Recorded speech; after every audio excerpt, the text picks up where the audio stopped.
WVPR in Windsor, Vermont, non-profit radio at 89.5 FM. And now, the Hall of Fantasy. Welcome to the Hall of Fantasy.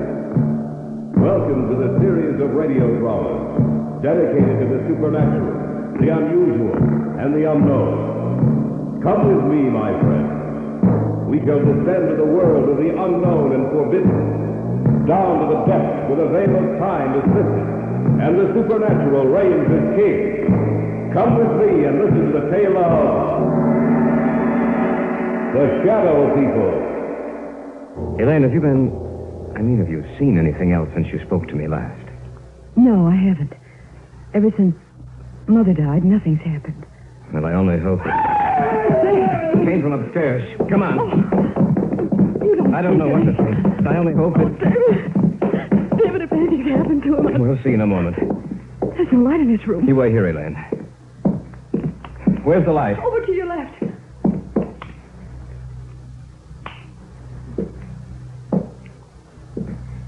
David.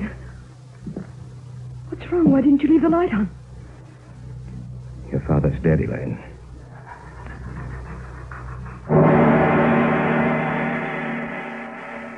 In just a moment, the Hall of Fantasy will present The Shadow People. And now for our story. An original tale of fantasy by Richard Thorne entitled The Shadow People.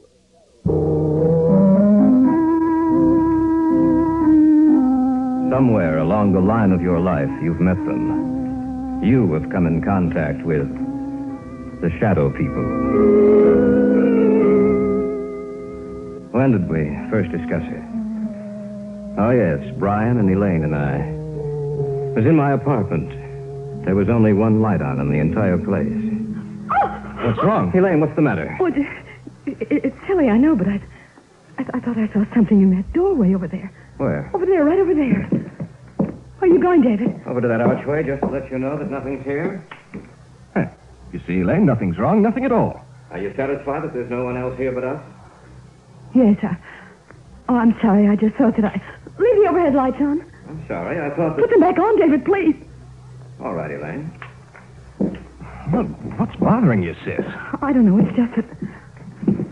I don't know. Tell us about it, Elaine. Tell us what's bothering you. You promise that you won't laugh at me? Of course not. Brian? Oh, Elaine, I'm your brother. If something's troubling you, I'd like to know about it. All right, then. The reason I was so upset was the fact that I saw someone or something standing in that archway. But Elaine, David showed you that there was no one else in here. When the lights were put on, you saw for yourself that we were alone. I'm not talking about something you can see in the light, Brian.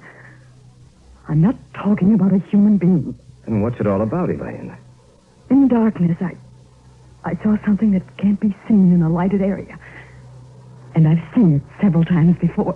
You're sure you're not imagining this, Elaine? Oh, I don't have that good an imagination, Brian. How long have you seen this thing, Elaine? Well, it started about 6 weeks ago. You were in Detroit on business, Brian. Mom and Dad were on vacation. I was in the house by myself, in the library. There was only one light on. I sat in the chair beneath it, reading. Several times I thought that something was watching me.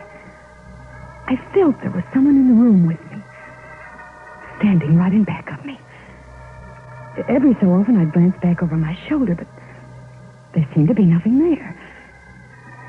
And then I thought I heard someone whispering. I wasn't sure, but when I heard it again, I got up and I looked all over the house. Oh, I'm not easily frightened, you know that, but out in the hallway, it was almost entirely black. Luckily, I was near a light switch. I looked back over my shoulder, and I saw this huge, hulking shape for the first time. And I heard a voice. Or rather, the whisper of a voice. I couldn't distinguish the words, but that dark shape seemed to be moving towards me. My hand was on the light switch, and I turned it on.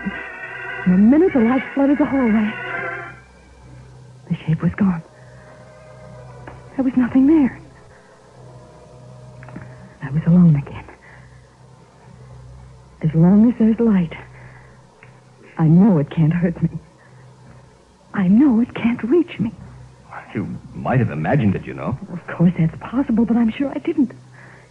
It was so real. So real, that shape in the darkness. It was the very essence of evil itself.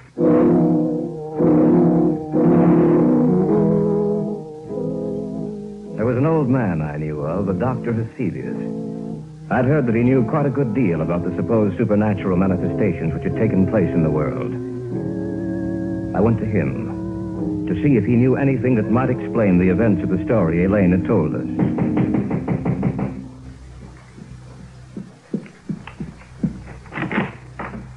Yes, my good sir. What do you wish? I have an appointment with Dr. Hesselius. Oh, yes. He mentioned something about it. You are Mr. Drake. Yes. If you'll come inside. Thank you. Dr. Hesselius is in the study. Please come with me. Doctor, a visitor for you. Oh, yes. Bring him in. You may go now. Yes, Doctor. Mr. Drake? Yes. Sit down, please, in that chair over there. Thank you, sir. Now, what is the nature of your visit to me? Well, I understand, Dr. Hesselius, that you have a great knowledge of the supernatural manifestations which have occurred on the Earth. Great knowledge, Mr. Drake? No, hardly that.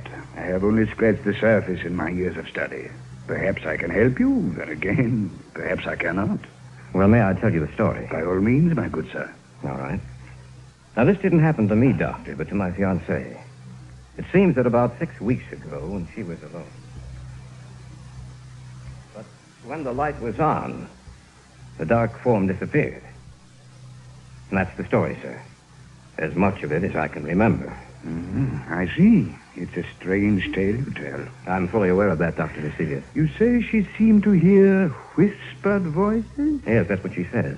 I see. A moment, please. I have a book in my file.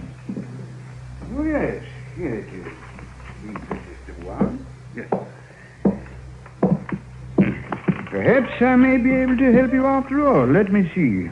This is a very ancient book, Mr. Drake. I seem to remember... Yes. Here is an account of a happening such as you relate. And we shall live on the earth, and they shall not see us. Yes, it has been foretold by the ruler of the darkness. They who live by day, retire to sleep by night, shall never know that we walk with them, that we watch them, that we wait for our chance. Only in the night will they see us, for in the daylight we are not seen. Only in the night, when the darkness grows together and the forms of the shadow people are shaped from the blackness, they will know us. Then they will know that we are their companions, for we are the shadow people. I knew I had read something similar to the story you have told me, Mr. Drake. Dr. Hesselius, what can we do? Well, give me a little time. Let me see if I can find any more references to these people of the darkness. One more thing, Mr. Drake. Yes. Be sure that your fiancée is never left alone at night. Be sure that there is some living thing, animal or human, which accompanies her every second of the night. For she is in danger, Mr. Drake. A terrible danger.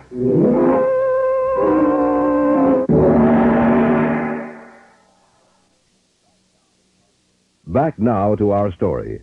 An original tale of fantasy by Richard Thorne entitled The Shadow People.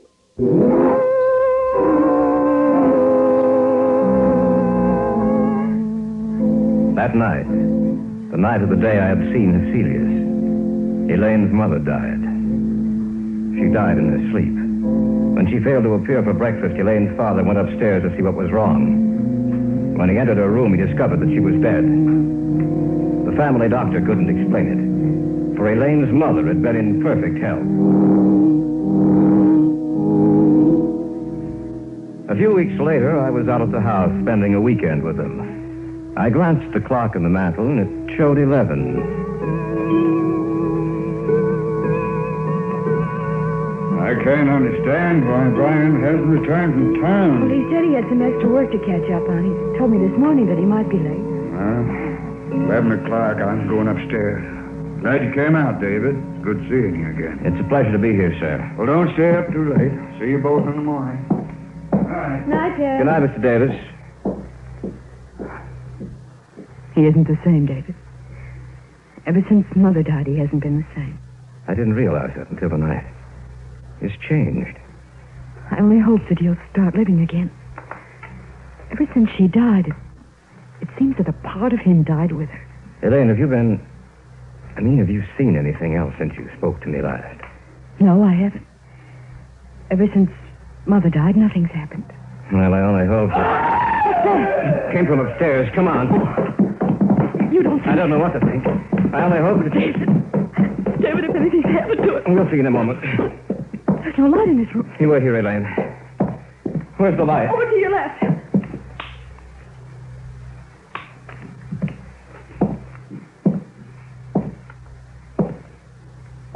David, what's wrong?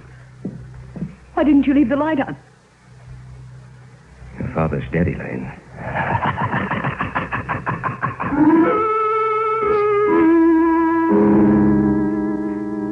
I'd walked into the darkened bedroom. On the bed was Elaine's father. It didn't take a second look for me to know that he was dead. I switched off the light and walked back into the hallway to tell Elaine what happened. And then from the room there had come an eerie, quiet laughter. In the darkness of that room was some unknown evil power. The voice itself was unearthly. There was no substance to it. It sounded as if it came from the darkness itself. No. No, I don't believe you. It's the truth, Elaine. There's nothing more I can do. We'll have to notify the police. Tell me it's not the truth, David. Tell me it's not true. I'm sorry, Elaine. I wish I could. Your father's dead.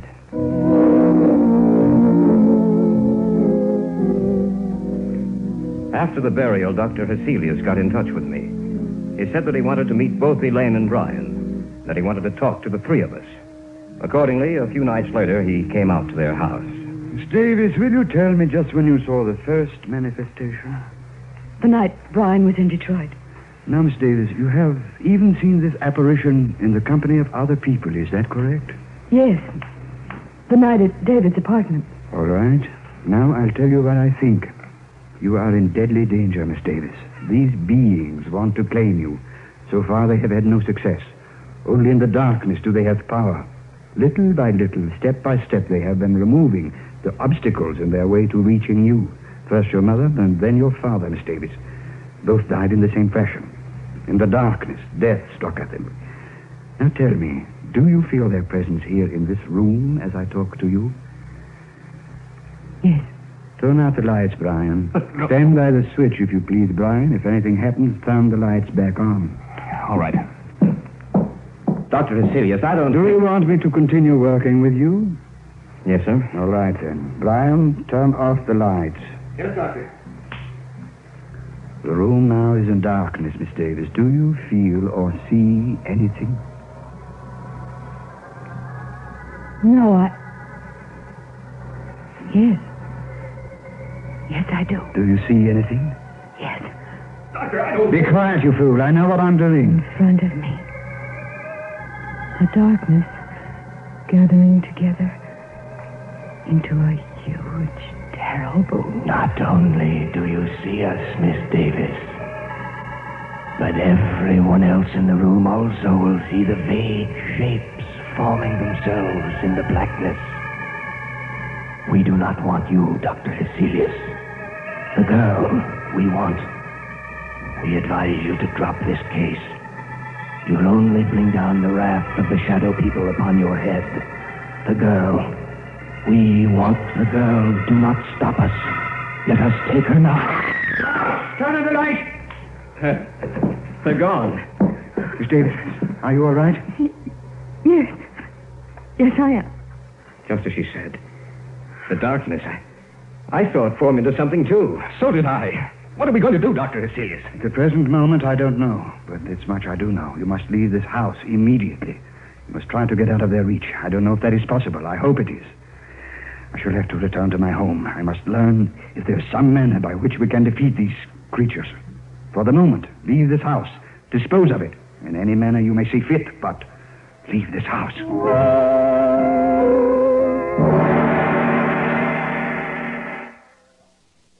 Back now to our story. An original tale of fantasy by Richard Thorne entitled The Shadow People.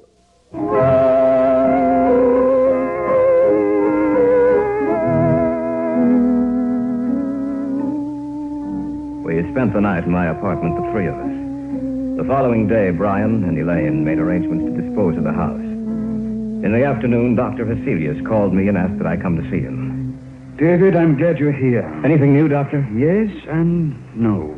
You realize, of course, that this spiritual manifestation is not new, that it has gone on for centuries. No, I wasn't aware of that. It's true, David. De Maupassant wrote what was supposedly a fiction story about the manifestation, David. He called it the Orla. However, according to the information here on my desk, it was taken from an actual case history. Of course, he embroidered the story, added a few touches to something he didn't realize actually existed. But have you found anything with which we can fight them? Everything depends upon an answer I received from a colleague of mine in Paris, Dr. Henri Renaud. I dispatched a telegram to him last night. Well, why hasn't he answered by now? There are certain things that must be done. It will take a few days, I'm afraid. We have to wait, David. There's nothing else we can do.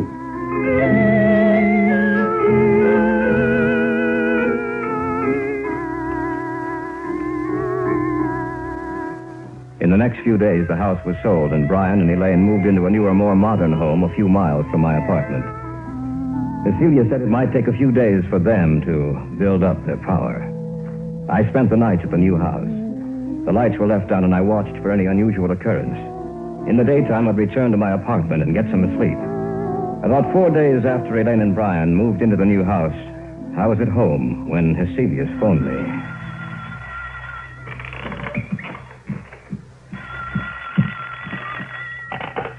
Hello? David? Yes, Dr. Hesselius? I hate to tell you this, David. What's the matter? What's wrong? They were a step ahead of me, David. I just received word that Renaud died or was killed at the very moment I sent the telegram to him.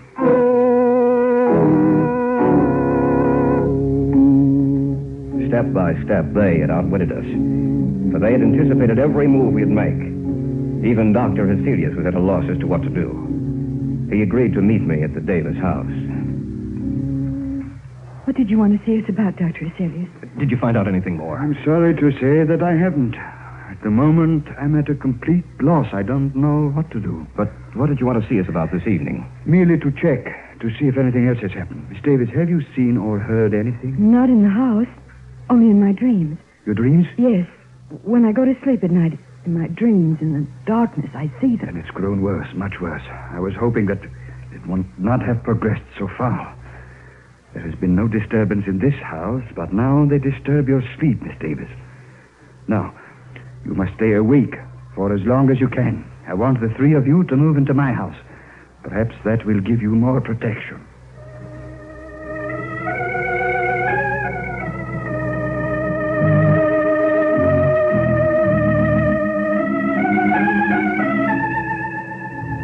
That night, we moved over to Hesselius' house. Perhaps Elaine would have more protection there. From there, we might be able to devise some plan of action, some way to beat those beings. For a few days, things were quiet. The shadow people seemed to have withdrawn. For a while, I thought that we might have succeeded in thwarting their purpose.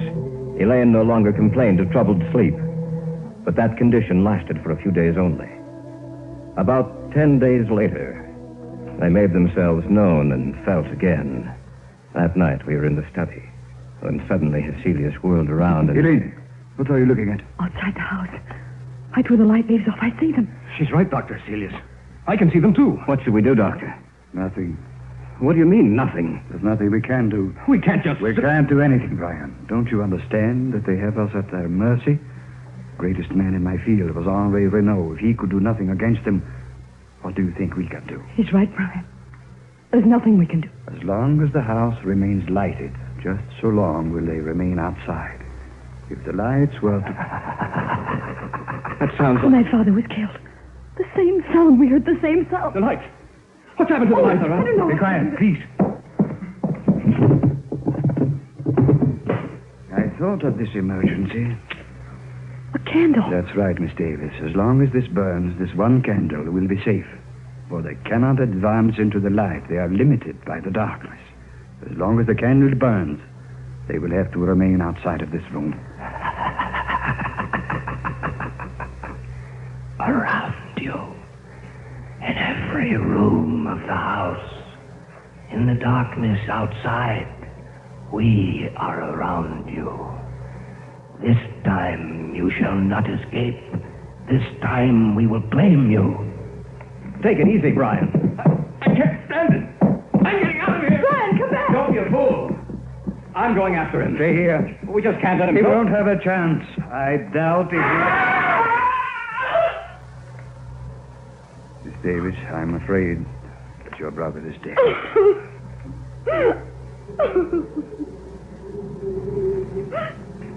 The wind, Doctor. Listen to the wind. I know. Yes, Doctor, listen to the wind. You must realize by now that the three of you haven't a chance. You must know in your minds that we can destroy you at any moment we desire. But, Dr. Hesselius, you may still save your own life. Let the others go. Give them to us. No. No, you will have to take all of us. Shall we destroy your light? Shall we move in on you now? As you will. Do as you will. I'm sorry, David. The candle is out. In the darkness, the figures in the darkness.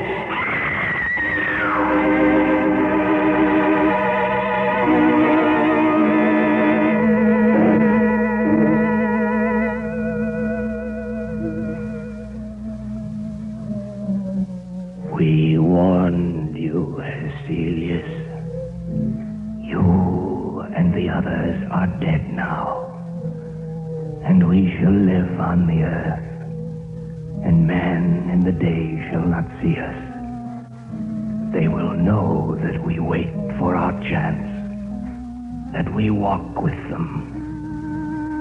Only in the night, when the darkness grows together, and the forms of the shadow people are shaped from the blackness, will they see us. Then they will know that we are their companions. Look next to you, there in the shadows.